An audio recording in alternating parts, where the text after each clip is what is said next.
किसी की विपत्ति की ताकत नहीं कि हमारी संपत्ति और सुख पर आंच पहुंचा सके, पर यह तभी जब आपका अखंड स्मरण चल रहा है। अखंड स्मरण के लिए वाचो वेगम, मनसः क्रोध वेगम, हिंसा वेग, मुदरोपस्थ वेगम, एतान वेगान सहते यस्तु विद्वान निंदाचास्य हृदयम नोपहन्यात्। जो विद्वान उपासक वाणी का वेग, मन का वेग, क्रोध का वेग, हिंसा का वेग, भूख का वेग और जनेन्द्रिय जनित मैथुन का वेग जो सह जाता है, वही महात्मा निरंतर भजन कर सकता है, वही उपासक निरंतर भजन कर सकता है। नहीं, यही वेग आकर उसके भजन में अंतराय पैदा कर देते हैं। वाणी का वेग, वाणी का, मन का, क्रोध का, हिंसा का, उदर का, उपस्थ का यदि आप नहीं सहन करते तो ये आपके भजन में बाधा डाल देंगे, निरंतर भजन नहीं होने देंगे। दूसरा, निरंतर भजन करने में जो प्रभु कह रहे हैं आसीत मत्परः, मेरे परायण होकर भजन करो। अब इन वेगों से बचकर के भजन में चलता है तो उसके अंदर एक बात आने लगती है, मैं अच्छा भजनानंदी हूं। जहां ये बात आई तहां वो दूसरों जो वैष्णव है, महतजन है, महात्मा जन है, वो टीका टिप्पणी करने लगता है उनकी। ये होता है, अपने में श्रेष्ठ भाव आने पर दूसरे साधकों की, वैष्णवों की, महापुरुषों की, महतजनों की वो टीका टिप्पणी करने लगता है। ऐसा क्यों, ऐसा, ऐसा क्यों, ऐसा। ये आपके भजन को ही रोक देगा। निरंतर भजन चलने की तो बात जाने तो भजन से ही विमुख कर देगी ये वृत्ति। ये 6 बातें संतों के प्रति नहीं करनी चाहिए। वो वेग सहो और ये बात भूलकर अपनी वाणी पे न लाओ। बास निरूपण, किसी भी संत महात्मा वैष्णव के विषय में ऐसा कहना, ये तो महलों में रहते हैं या ये तो गांव में रहते हैं, ये तो इनको तो गंगा किनारे या स्मशान में कहीं खंडहर में रहना चाहिए, बाबा जी हैं ऐसे वैसे। वास निरूपण करना, तभी जब अहम जागृत होता है तो संतों के प्रति टीका टिप्पणी शुरू हो जाती है। वास निरूपण, किसी भी संत महात्मा वैष्णव के प्रति उसके वास के विषय में बोलना। दूसरा, ज्ञान निरूपण, किसी संत वैष्णव के प्रति ऐसा, ये पढ़े लिखे तो है नहीं, शास्त्रों का इनको ज्ञान तो है नहीं, भेष बना लिया, बस पेट भरण पोषण के लिए घूम रहे, कोई इनको ज्ञान तो है नहीं। क्या भजन करेंगे, क्या विचार करेंगे जब इनको पढ़े ही नहीं है, शास्त्रों का ज्ञान नहीं है, तो क्या ये भजन करेंगे। ज्ञान निरूपण। तीसरा, जाति निरूपण, ऐसा महान अपराध, ऐसा सोचना, ऐसा बोलना, ऐसा देखना, ये महत अपराध है। और ये हम लोग ध्यान नहीं देते हैं, फिसल जाते हैं। एक बार एक जगह महात्माओं की पंगत लगी हुई थी, तो उसमें एक महात्मा को पंगत लगवाने वाले में जो श्रेष्ठ थे, उन्होंने एक थप्पड़ मारा और निकालने लगे। वहां हमको भी सेवा दी गई थी, पत्तल उठाना और पोछा लगाना बाद में। तो परुषाई जब होती थी तो उस समय खड़े रहते थे। तत्काल गए, हमने कहा आपने क्यों थप्पड़ मारा? तो उन्होंने जाति निरूपण किया कि इस जाति का है, तुम नहीं जानते हो, और ये साधुओं की पंगत में बैठा है, उनका आचार्य परंपरा का तिलक लगाए हुए है और भेष धारण किए हुए है। आप आचार्य परंपरा की प्रधानता रखते हैं या जाति की प्रधानता रखते हैं? वो महात्मा अश्रु प्रवाह करने लगे कि क्या मेरे को भगवान का भजन करने का अधिकार नहीं है? क्या मेरे को भगवत प्रसाद पाने का अधिकार नहीं है?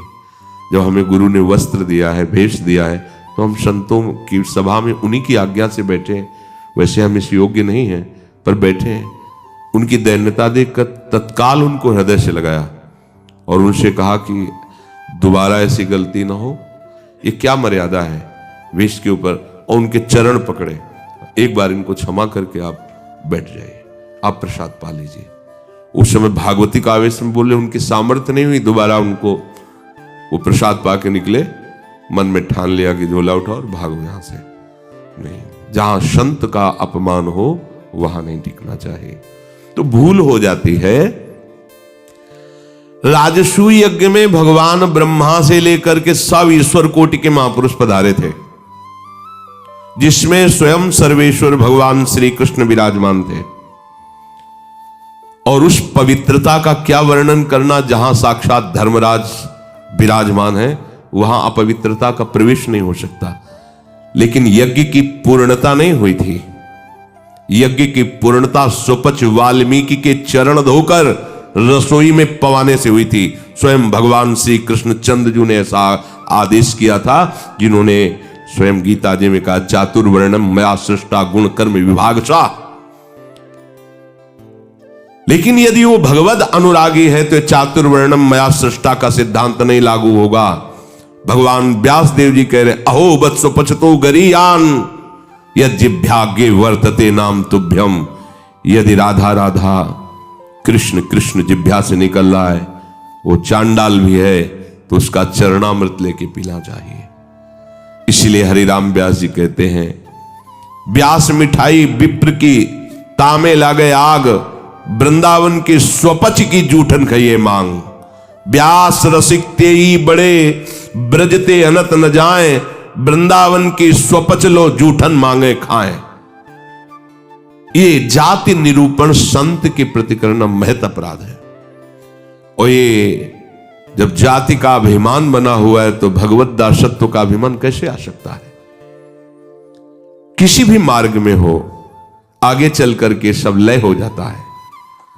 ये देहाभिमान के अंतर्गत आता है। देह ही तो जन्मी है जाति में, ये स्वरूपाभिमान थोड़ी है, ये देहाभिमान ही है। इसलिए वैष्णव के सबके एक ही गोत्र है, अच्युत गोत्र। अपने सब रसकों के एक ही गोत्र है, हरिवंश गोत्र। अगर हम जाति पक्ष में चले जाएंगे तो भगवत पक्ष से हट जाएंगे। तहां जाति कुल नहीं विचार, कौन सुत्तम कौन गंवार, सार भजन हरिवंश को। और यारस मगन मिटे भवत्रास, सुनहु रसिक हरिवंश विलास, श्री हरिवंश गाय। कहीं भी प्रकट हुआ हो किसी भी कुल में, और वो जब आचार्य के शरणागत हो जाता है, आचार्य परंपरा से, तो अभेद हो जाता है। सुने प्रपन्न जेब है, अभद्र सर्व के गए, तिन्हें मिले प्रसन्न हुए, न जाति भेद मानिए न जाति भेद मानिए। उनको देख करके कहना चाहे, सुभाग हमारे अहोभाग्य आपके दर्शन हुए, आप पधारिए, आप विराजिए। और जैसे अपने पूज्य जनों का स्वागत किया जाता है, ऐसे मन में भी नहीं आना चाहिए कि ये अमुक जाति का संत है, इसके पैर कैसे छुए, इसका चरणामृत के। अगर ऐसा तो आपका भजन बाधित हो जाएगा। जाति निरूपण, यही गलती हो गई थी दंडकारण्य के ऋषियों से श्री माता सबरी के प्रति। एक तो स्त्री जाति और दूसरी भीलनी। कैसे हम महाब्रह्म ऋषियों के बीच में बड़े बड़े कीड़ा पड़ गए थे, सरोवर के जल का प्रयोग नहीं कर सकते थे, सब अशांत थे। और भगवान श्री राम ने माता सबरी को सौभाग्य दिया ऐसा जो ब्रह्म ऋषियों को भी नहीं मिला। इसलिए कभी किसी संत के जाति निरूपण न करें। ये बिल्कुल देखो, हम सब प्रभु के अंश हैं। कर्म के अनुसार शरीर में आए, कर्म के अनुसार कुल में जन्मे, लेकिन हमको वो लेके थोड़ी बैठना है। हमको तो अपने प्रीतम के पास जाना है। हम ये कुल कर्म को लेके, जाति धर्म को लेकर के, शरीर को लेकर बैठे रहेंगे तो अगले जन्म निश्चित हो जाएगा। हमें प्रभु के पास जाना है। जो ही ये बात सोचकर आगे बढ़े तो आप केवल प्रभु के हो गए, खत्म खेल। बस सृष्टि चक्र के खेल के लिए है चातुर्वर्णम। भगवत मार्ग में जे ही आरूढ़ हुए तो वो शरीर राग हटा, भगवत अंश हो। जितने ब्रह्मा जी पवित्र हैं उतने तुम्हारा स्वरूप पवित्र है। जो भगवान शंकर का स्वरूप है वही तुम्हारा स्वरूप है। स्वरूप में अंतर नहीं है, अंतर है देह में। स्वरूप तो सबका एक ही है, भगवत स्वरूप है, सब आत्म स्वरूप है। चौथा, वृत्ति निरूपण। किसी महात्मा को देख के कहना है ना हाथ में माला है, हमें खास तो भजनानंदी तो लगते नहीं, पड़े रहते हैं, इधर खाते उधर खाते, भंडारा खाते डोलते हैं। बिल्कुल नहीं। तुम क्या जानो, क्या जानो कौन सी क्या वृत्ति है। एक भजन की ऐसी भी वृत्ति होती है जिसमें माला विक्षेप होता है। भजन में सहायक माला होता है, और एक भजन की ऐसी वृत्ति होती है जिसमें माला विक्षेप होता है। अगर कभी उत्साहपूर्वक ले भी लिया जाए तो 10-5 मिनट से ज्यादा नहीं चलेगा, रख जाएगा। स्वाभाविक छाया हुआ है। अब वहां मन का चलाए तो विक्षेप पड़ रहा है, गिनती करे तो विक्षेप पड़ रहा है, चल रहा है। अब आप क्या जाने, आप माला देख के तो जान जाते हैं कि जप हो रहा है, बैठे हैं टहल रहे हैं तो आपको लगा खाली टहल रहे हैं। नहीं, ऐसा नहीं। संतों को जानना बड़ा कठिन होता है। एक बार गुरु जी की सेवा में सुकुमारी शरण थे, जे ही लाडली कुंज में प्रवेश हुए तो महाराज जी ने कहा दुर्गंध आ रही। ऐसे देखा और कहा वैष्णव अपराध करके आ रहे हो क्या? वो महाराज जी हम साबुन लगा के नहीं नहाते तो शायद शरीर से दुर्गंध। बोले वो दुर्गंध नहीं, ये वैष्णव अपराध की दुर्गंध है। गुरुदेव ने कहा महाराज जी सावधान रहते हैं, कोई वैष्णव अपराध तो नहीं, हमें महसूस हो रही है। आप पहले वहीं खड़े रहिए, बताइए क्या वैष्णव अपराध किया है। भजन का क्या प्रभाव होता है, बहुत सूक्ष्म है, बहुत सूक्ष्म। महापुरुषों के हृदय से ही पता चलता है ना। प्रारंभ में था तो पंडित बाबा की वाणी पढ़ी तो तन्मयता एकदम पंडित बाबा में हुई। तो दूसरे दिन सेवा में गए तो उन्होंने कहा कि हमारे चिंतन में कृष्ण बलराम आए, तुम्हारे सिवा और किसी का यहाँ आना नहीं है। तुम कहा महाराज जी पंडित बाबा का चरित्र पढ़ रहे तो एकदम उसमें तन्मयता एकदम। बोले हाँ तभी आया चित्र में। अब कितना सूक्ष्म, मतलब ये सबके समझने की बात। परिक्रमा दे रहे थे जगन्नाथ बाबा की कुटिया, दोपहर में देखा महाराज जी गायब। देखा तो अप्सरा कुंड में ध्यानस्थ एक वृक्ष के नीचे बैठे। महाराज वहां से क्यों चले आए? बोले इतनी जोर के गोपाल मंत्र के वहां परमाणु सिद्ध पुरुष थे ना, तो हमें विक्षेप पड़ रहा था निज मंत्र में, इसलिए हट के चले आए। वही हम पढ़े, हमें कुछ पता नहीं चल रहा। आपका कितना सूक्ष्म, प्रवेश करते ही कह दिया आप वैष्णव अपराध करके आ रहे हैं, दुर्गंध आ रही। ओ हाँ महाराज जी, अगर ये वैष्णव अपराध है तो फिर वो एक समोसा बांट रहे थे तो एक संत बार बार समोसा ले और खाते जा रहे थे, फिर लेते जा रहे थे, तो उसने धक्का मारा और दबकाक भगा दी। तो हमें लगा कि कैसे संत है, इस समोसा के लिए बार बार हाथ फैला रहे हैं। तो बोले उनको जानते हो? बोले हाँ प्राय वो दिखाई देते हैं बिहारी जी की गली में। बोले जाओ, महाराज जी ने पैसा दिया 50 रुपये उस समय, अगर जाओ समोसा खरीदो, उनको दो और उनके चरण पकड़ो, उनसे कहो कि आपके प्रति हमारी ऐसी मलिन बुद्धि हो गई थी, आप हमें क्षमा करें, फिर सेवा में आओ। कितना सूक्ष्म है महापुरुषों का सुरक्षा कवच। किसी भी संत के प्रति, वैष्णव के प्रति, ये तो पड़ा रहता है, तो कभी माला नहीं लिए, तो कोई भजन ध्यान करता नहीं, इस प्रकार से उसकी निंदा करना, ये वृत्ति निरूपण है। पांचवा है स्वरूप निरूपण। इनके चेहरे में कोई तेज तो है नहीं, हमें लगता है कोई महात्मा तो है नहीं, बनावटी ही लग रहे हैं, कोई आकर्षण तो है नहीं इनके चेहरे में, सच्चे साधु नहीं है, ऐसा वैसा नहीं। आप क्या जानते हो, ये राख से ढकी हुई आग है, राख हटे तब पता चलेगा।